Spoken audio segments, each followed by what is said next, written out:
Here's a strange loneliness that doesn't come from being alone. You can be surrounded by people, friends, family, even people who love you, and still something inside you whispers, I don't belong here. Not dramatically, not labically, not loudly, just steadily. You try different groups, different versions of yourself, different cities, different dreams, but the feeling follows you like a shadow. And one day you stop asking where you belong and start wondering something far more painful. What happened to me that made nowhere feel like home? Nothing bad enough happened. No hospital visits, no police calls, no neighbors whispering, and yet something always felt off. I remember sitting in rooms that were technically safe. A living room, a classroom, a family gathering, and feeling like I was visiting someone else's life. Like I was present but not anchored. Adults talked, laughed, argued softly, and I watched, not out of curiosity, out of instinct. From a very young age, I learned how to read the room, not because I was gifted, but because it felt necessary. My body learned it before my mind did. Before I knew how to read books, I knew how to read moods. I could tell when my mother's smile meant everything is fine, and when it meant don't ask questions right now. I could sense when a teacher was already irritated before class even started, and I'd sit extra still just in case. I noticed how voices changed, how footsteps sounded heavier on certain days, how silence could be louder than shouting. No one taught me this. My nervous system did. There's a moment I remember clearly. I was maybe 7 or 8. I had something important to say, something that mattered deeply to me. I don't even remember what it was now.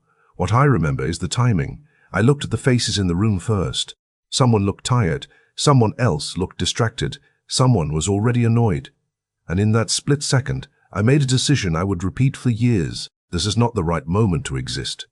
So I swallowed the words, and everyone praised me for being understanding. That's the part no one talks about. Children like this don't get punished. They get rewarded. You're so mature for your age. You don't cause trouble. You're so easy.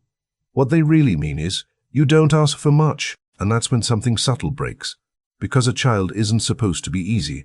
A child is supposed to be loud, inconvenient, emotional, inconsistent.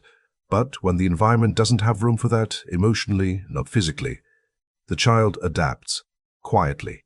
I didn't throw tantrums. I internalized them. I didn't cry loudly. I cried silently, or later, or not at all, and eventually, I didn't even notice that I was doing it. That's the most dangerous part. It becomes normal. Carl Jung once suggested that when a child's inner world is not mirrored, when no one says, I see you and what you feel makes sense, the child turns inward, not in a poetic way, in a practical way. In a practical way, the child becomes their own witness, their own comforter, their own emotional container. They become their own parent. I remember sitting alone with feelings that felt too big for my body, trying to make sense of them without language. There was no one to say, that sounds scary, or, of course, that hurt. So I learned to explain myself to myself. I reasoned my way out of sadness. I taught myself out of anger. I minimized my own needs before anyone else had to. And again, this looked like strength. But it wasn't strength. It was adaptation. Here's the part that hurts to admit. I didn't feel unsafe. I felt unnecessary. There's a difference. The room didn't need me emotionally. The situation didn't have space for my inner weather. So I learned to take up as little space as possible. Emotionally, energetically, even physically. I crossed my legs tightly. I lowered my voice. I smiled when I wasn't okay. And slowly, without anyone meaning to, I learned that belonging required self-erasure. No one said it out loud, but the lesson was clear. Your role is to adjust, not to be adjusted for. Years later, people would call me an empath. They'd say, you're so intuitive. You just get people. You're so emotionally intelligent. And I'd smile. But what I wanted to say was, this isn't intuition. It's vigilance. Empathy, in its healthiest form, comes from connection. Mine came from scanning. I didn't feel people, I tracked them. Because when you grow up in an environment where emotions aren't named or held, you learn to anticipate them instead. Anticipation feels like control, and control feels like safety. I once watched a child at a family gathering. Loud, emotional, demanding attention. People rolled their eyes. Someone told him to calm down, and I felt something twist in my chest. Not annoyance, grief, because that child was allowed to be seen, even when inconvenient. And I realized something then. I was never taught that my feelings were wrong. I was taught that they were irrelevant. So I stopped offering them. This is the quiet childhood nobody talks about.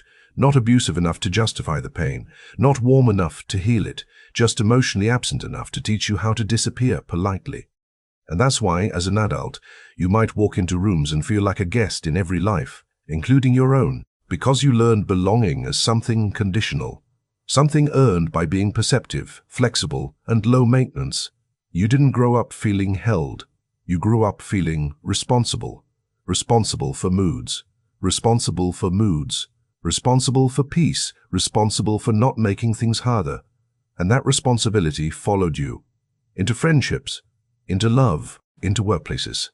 Into loneliness. So if you feel displaced now, not lost, not broken, just not rooted, it didn't come from nowhere. It came from learning too early that your inner world had to be managed alone. That was me. And if this feels uncomfortably familiar, then maybe, gently, quietly, that was you too. Every empath who feels like they don't belong can trace it back to a moment. Sometimes it's a sharp memory. Sometimes it's just a feeling that formed over years. But the lesson was the same. My presence creates discomfort. For some, it happened when they cried and someone sighed instead of comforting them. For others, it was when they asked a question and were told, "Not now. Later. Stop being dramatic." Or worse, when no one responded at all. I remember noticing that when I expressed excitement, the room didn't lift with me. When I expressed sadness, the energy dipped and people pulled away. So I learned to regulate myself before anyone had to. I didn't stop feeling. I just stopped showing. That's an important distinction. You might remember becoming quieter without anyone asking you to. Not because you were shy, but because you were careful. Careful with your careful. Careful with your emotions. Careful with your emotions. Careful with your emotions. Careful with your timing. You started editing yourself in real time. Is this too much? Is this annoying? Is this inconvenient right now? And slowly, invisibly, you began shrinking your emotional footprint. Some empaths weren't too much. They were invisible. They spoke and weren't heard. They struggled and weren't heard. They struggled, and it went unnoticed. They existed, but without impact. So they learned another lesson. If I want to matter, I have to be useful. That's when you became helpful. The one who listens. The one who remembers birthdays. The one who checks in. The one who jucks in. The one who absorbs tension. You learned that your value came from emotional labor. And again, people liked you for it. They really did. They felt calmer around you. Less alone. More understood. You became emotionally fluent before you ever got emotional support. Here's the part that stings when you finally see it clearly. You weren't loved for who you were. You were appreciated for what you provided, and because you were young, you confused appreciation with belonging. So you leaned into it. You became agreeable. You avoided conflict. You smiled through discomfort. You learned how to disappear without leaving the room. You were physically present, but emotionally tucked away. And no one noticed, because everything seemed fine. There's a moment many empaths remember later in life, usually during burnout, when they realize something terrifying. No one knows what I need, not because people are cruel, but because you never showed them. You trained the world to see you as okay, as capable, as strong, as understanding. You didn't ask, because asking once felt unsafe, so you stopped. Carl Jung spoke about how the psyche adapts to ensure survival, even if that adaptation later becomes a prison. Disappearing was your adaptation. It kept peace. It kept connection. It kept you included. But it also taught you something devastating. To be loved, I must be smaller than I am. And that belief doesn't disappear when childhood ends. It just matures with you. As an adult, this early adaptation doesn't vanish. It refines itself. You walk into rooms and instantly scan, not consciously, automatically. Who looks uncomfortable? Who seems tense? Who needs reassurance? You don't even realize you're doing it. Your body does it before your mind catches up. You adjust your energy, lower your voice, match the room. You become what's needed. And people love you for it. You're so easy to be around. You're so chill. You're so understanding. And you smile because that's what you've always done. But inside, something feels wrong. You feel like a guest who stayed too long. Not unwelcome, just not rooted. You might notice this especially in groups. Everyone else relaxes into themselves, laughs freely, expresses opinions, takes up space, and you're there, present, engaged, attentive, yet somehow hovering just outside the moment. You're participating, but not inhabiting, because belonging doesn't come from being useful. It comes from being real, and real still feels dangerous. Here's the Jungian truth most people never hear. If your early environment required you to suppress your authentic self to survive, your nervous system learned that safety comes from self-monitoring, not self-expression. So when things finally feel calm, your body doesn't relax. It waits. Calm feels unfamiliar. Ease feels suspicious. You brace yourself for the shift because peace used to be temporary. This is why deep connection terrifies you, not because you don't want it, but because it threatens the identity that kept you safe. If you're fully seen, if you're fully known, what happens if you're suddenly too much? What happens if your needs emerge? What happens if your needs emerge? What happens if you stop managing everyone else's emotions? Your psyche learned long ago, belonging requires vigilance, so true intimacy feels like standing unprotected. You might notice a strange pattern in your life. You attract people who need support, who are emotionally expressive but not emotionally available. You become the container, and at first it feels meaningful, purposeful, until one day you realize you're exhausted and no one noticed. That's when the outsider feeling sharpens, not because you're alone, but because you're unseen. You would say this is what happens when the persona, the social mask, becomes stronger than the self. You've perfected how to belong externally, at the cost of belonging internally, so nowhere feels like home. Not relationships, not communities, not even yourself. Because home requires safety, and safety to your nervous system still means disappearing a little. But here's the quiet truth beneath all of this. You don't feel like an outsider because you don't belong. You feel like an outsider because you learn to belong without being present. And that's not a flaw. It's a strategy that outlived its usefulness. One day, when you're ready, that strategy will loosen its grip, not by force, but by compassion. Most people assume the shadow is made of dark things, anger, jealousy, cruelty. But for empaths, the shadow is much quieter. It's need, and that's why it's so painful. Your shadow doesn't say, I want to hurt. It says, I want to hurt. It says, I want to be held. It whispers, I'm tired. I don't want to be strong today. I need someone to notice me without asking. I want reassurance, not solutions. But early on, you learn something devastating. Your needs didn't bring people closer. They made things heavier, so you buried them. Maybe you remember the first time you sensed it. You were sad, and someone became overwhelmed. You were scared, and the room grew tense. You needed comfort, and instead you were met with silence or distraction or advice. So your psyche made a choice. My needs are the problem. And once that belief takes root, the shadow forms. Not because you're weak, but because you're intelligent enough to adapt. So instead of needing, you became needed. Instead of asking, you listened. Instead of collapsing, you listened. Instead of collapsing, you held yourself together. You became the one who understands everyone's pain without flinching. The calm one. The reasonable one. The emotionally regulated one. People admired that. They trusted you. They leaned on you. And every time they did, it reinforced the belief. This is my role. But here's what Jung understood deeply. What we repress doesn't disappear. It waits. Your need didn't vanish. It went underground. And a starved part of the psyche doesn't die quietly. It leaks. It leaks through exhaustion. You can't explain. You rest, but don't feel restored. It leaks through resentment that makes you feel guilty. You catch yourself thinking, why does no one ever check on me? and immediately judge yourself for it. It leaks through a constant low-level sadness, a feeling of being emotionally homeless. Not unhappy, just unheld. You might notice it in small moments. You do something kind for someone, and instead of feeling warm, you feel empty. Someone thanks you, and it doesn't land. You show up again and again, and yet feel strangely unseen. That's the shadow knocking, not angrily, just weakly, saying, "I'm still here." Jung would say the shadow becomes destructive only when it's denied. And for empaths, denial often looks like moral superiority. I don't need much. I'm fine. Others have it worse. But that isn't humility.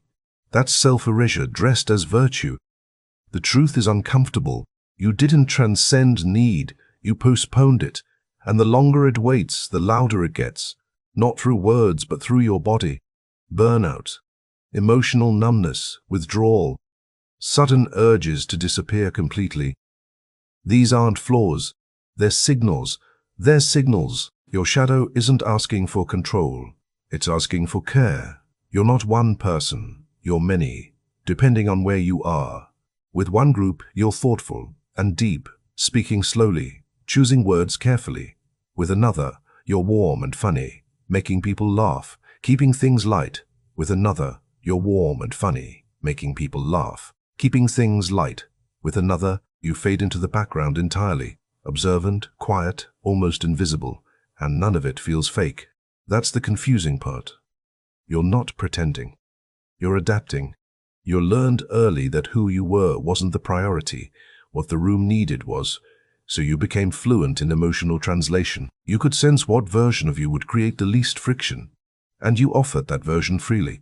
At first, this felt like social intelligence. People liked you. You fit everywhere. But afterward, when you were alone, something felt off. You felt oddly empty. As if you'd been present everywhere. Except inside yourself. That's because you didn't bring you. You brought what the moment required. Jung called this the persona, the mask we wear to function in society. The persona itself isn't bad. It's necessary. The problem begins when the persona becomes stronger than the self. When adaptation replaces identity, you might struggle to answer simple questions like, what do I actually want? What do I feel right now? Who am I when no one needs me? And that's terrifying, because it feels like there's nothing underneath the masks. But that's not true. What's underneath is just unfamiliar. You weren't given space to be. You were given space to respond.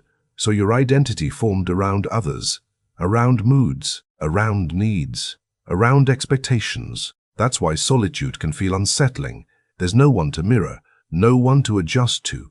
And suddenly, you're face to face with a self you were never taught to know.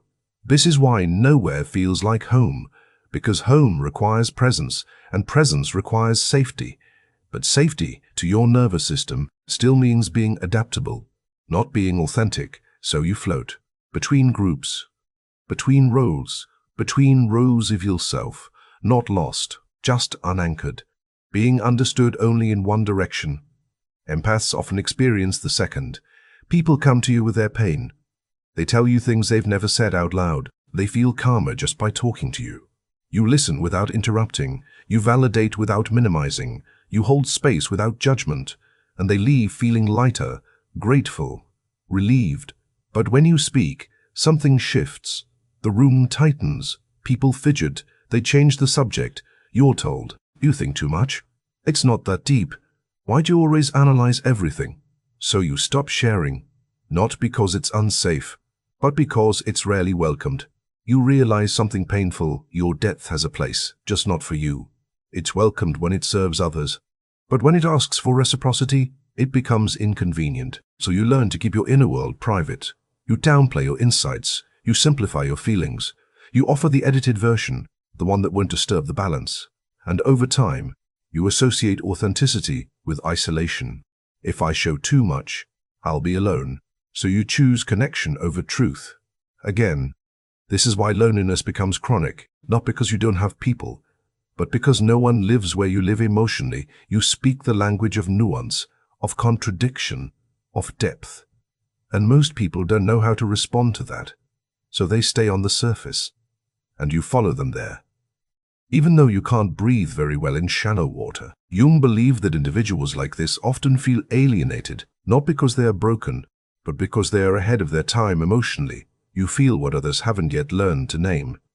And that can be isolating, but it can also be meaningful. Once you stop abandoning yourself to be understood, the healing doesn't begin when others finally get you. It begins when you stop translating yourself into something smaller.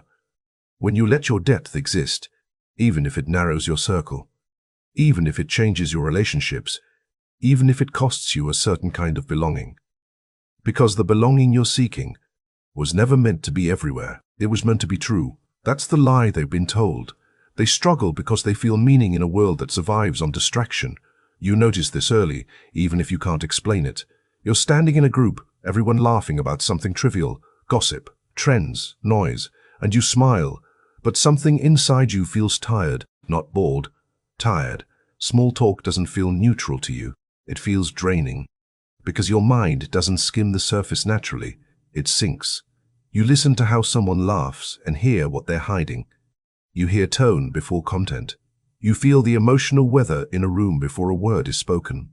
So when conversations stay shallow, your system doesn't rest, it works overtime. You might notice this in very ordinary moments. Someone asks, "How are you?" They don't want an answer, just a sound. You give the socially correct one. Fine, busy, all good, and something inside you goes quiet. One, fine, busy, all good, and something inside you goes quiet. Because what you wanted to say didn't belong there. Surface relationships exhaust you not because they're wrong, but because they never touch where you live. Noise overwhelms you not because you're fragile, but because your nervous system is tuned to nuance. And silence feels alive to you, not empty, alive. You crave honest conversations that wander without a destination, the kind where someone says, "I don't know why I feel this way," and no one rushes to fix it. You crave emotional truth, not drama, not trauma dumping, just realness. And you crave silence that feels shared, not awkward. But modern life isn't built for that. It's built for speed, for productivity, for stimulation. Depth takes time, and time is treated like a luxury. So slowly, quietly, a thought forms. Maybe I'm not meant for this world. Not in a dramatic way. Just practically. You start feeling like a foreigner in everyday life, like everyone else got instructions you missed. He believed sensitive souls weren't maladapted. They were necessary, especially in times when the collective psyche is fragmented. Jung believed that when a culture becomes too shallow, too rational, too disconnected from inner life, it produces individuals who carry depth as compensation. You don't belong nowhere. You belong where depth is allowed, and sometimes that place doesn't exist yet, so you feel lonely before you ever find it. No clear memory, no obvious wound, just a quiet ache, not for something that happened, but for something that never did, being emotionally held without having to explain yourself, being chosen without being useful first, being allowed to be small, overwhelmed, unsure. You didn't lose these things. You never had them, and that makes the grief harder to name. This grief doesn't cry loudly, it hums. You feel it when someone hugs you a little too long and you don't want to let go. You feel it when you see someone being comforted and something tightens in your chest. You feel it when you accomplish something meaningful and the joy fades faster than it should. Because the joy isn't landing where it was meant to. No one ever said, "Of course you're like this, look what you're carried." No one's ever, "You don't have to earn care." So you internalize the absence. And because it wasn't obvious, you didn't grieve it, you adapted instead. This is why you keep searching externally. New cities, new people, new purposes. You tell yourself, this time it will feel different. And for a while, it does. Until the same emptiness resurfaces, not because the world failed you again, but because you were trying to find externally what was missing internally. Jung believed grief that isn't consciously felt becomes fate. It repeats until it's acknowledged. This grief isn't asking to be fixed, it's asking to be seen. Jung believed healing doesn't come from fitting in better. It comes from integration, from reclaiming the parts of ourselves we abandoned to survive. For empaths, this turning point is subtle, but life-changing. It begins when you let yourself be needy without shame, not performatively, quietly. When you stop apologizing for wanting reassurance, when you stop explaining your pain to make it acceptable. It deepens when you express discomfort instead of absorbing it. When you say, "That doesn't feel right," without softening it. When you let someone else sit with their discomfort for once. And it solidifies when you choose fewer relationships, but deeper ones. When you stop being impressive and start being honest. When you let go of being liked everywhere. Belonging doesn't come from being accepted. It comes from being aligned. Aligned with your values. Aligned with your limits. Aligned with your emotional truth. The moment you stop performing emotional labor for belonging, something shifts. Your body relaxes, your exhaustion lifts slightly, your loneliness changes shape. It hurts less, because it's honest now. You weren't meant to belong everywhere. You were never supposed to. Your sensitivity was not designed for mass compatibility. It was designed for precision. You belong with people who don't drain you. People who don't treat your depth like a problem. People who don't require explanation for silence. You belong in spaces that don't require shrinking, where your presence doesn't feel like an inconvenience, where you don't have to manage the emotional temperature. You belong in silence that feels nourishing, not lonely, not tense, alive. And most importantly, you belong within yourself. When you stop abandoning your inner world to maintain external harmony, the sense of exile begins to dissolve. Not overnight, but steadily. It doesn't mean you're broken. It means you learned too early how to survive, and too late how to bezive, and too late how to be. And that delay wasn't your fault. It was adaptation. It was intelligence. It was love expressed sideways. You are not behind. You are not misplaced. You're not too much. You are just finally standing at the edge of a life where you don't disappear to belong. And that's not an ending. That's a beginning.